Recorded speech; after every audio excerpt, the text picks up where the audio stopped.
Good morning बच्चों। आज हम लोग अपने वर्ग में वर्गमूल निकालना सीखेंगे। वर्गमूल कैसे निकाला जाता है तो मैं आपको बता दूं कि वर्गमूल निकालने की दो विधियां होती है। स्क्वायर रूट निकालने की दो विधियां है। स्क्वायर रूट का सिंबल होता है इस तरह से, इसे अंडर रूट कहा जाता है। आप देखेंगे दिए गए सवालों में वर्गमूल कैसे निकाला जाता है। तो वर्गमूल निकालने की दो विधियों में पहली विधि है गुणनखंड की और दूसरी विधि भाग। गुणनखंड विधि और भाग विधि दो तरह की विधियों से आप वर्गमूल आसानी से निकाल सकते हैं। लेकिन सबसे पहले फर्स्ट ऑफ ऑल आपको गुणनखंड विधि के बारे में सीखना है।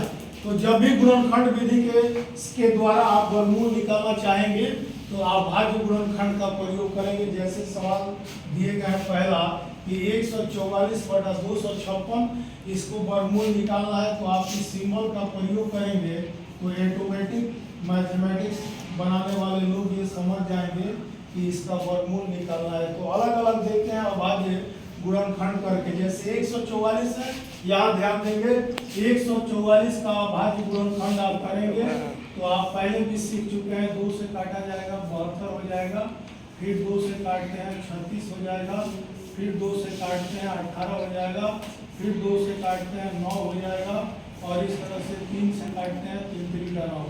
अब उसको उस अभाज्य गुणनखंड को वर्गमूल के अंदर ही लिखेंगे। 2 4 बार है तो 2 × 2 × 2 × 2 और 3 2 बार है तो दिखा देंगे। इस तरह से 144 का अभाज्य गुणनखंड हो गया। अब 256 का करेंगे। यही देखेंगे आप 256 का कैसे किया जा रहा है।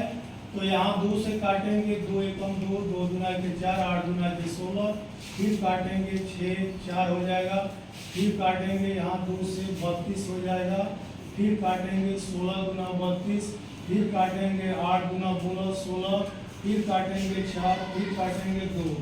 इस तरह से अभाज्य गुणनखंड हो गया 256 का। 1 2 3 4 5 6 7 8 8 बार 2 रिपीट किया हुआ है तो उन्हें लिख देंगे 1 2 3 4 5 6 7 8 यानी 2 2 4 2 6 2 8 8 बार गुणात्मक रूप में अभाज्य गुणनखंड के रूप में 256 को दिखा दिया गया है।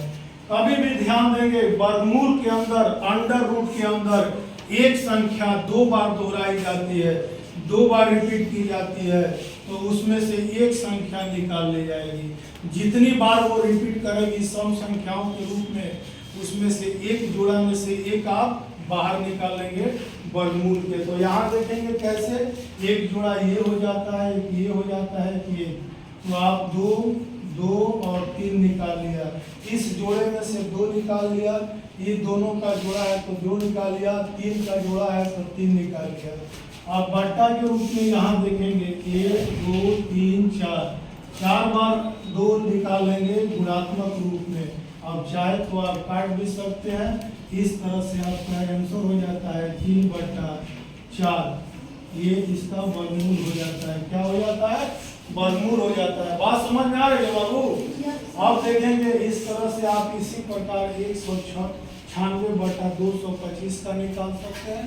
मैं 625 का निकाल देता हूँ। देखेंगे जब भी 625 का वर्गमूल निकालने के लिए आप कहेगा आप इसको अंडर रूट में ले लेंगे और 625 का अभाज्य गुणनखंड करेंगे।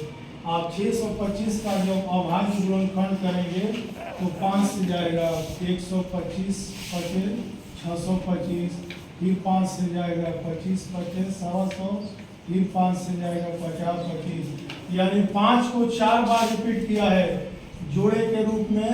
एक जोड़ा में से एक 5 निकाल लेंगे, फिर यहाँ से एक 5 निकाल लेंगे, 5 × 5 हो जाता है यानी कि इसका वर्गमूल कितना हो जाता है?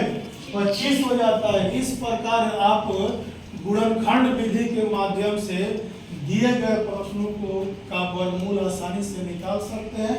अगर आप मेरे दिए गए सवाल मेरे बताए गए प्रश्न को आपने सीख लिया, समझ लिया तो कृपया बाकी प्रश्नों को ये दूसरे प्रश्न को हल करें और किसी तरह का कोई समस्या होता है तो कमेंट सेक्शन में उसका रिप्लाई करें।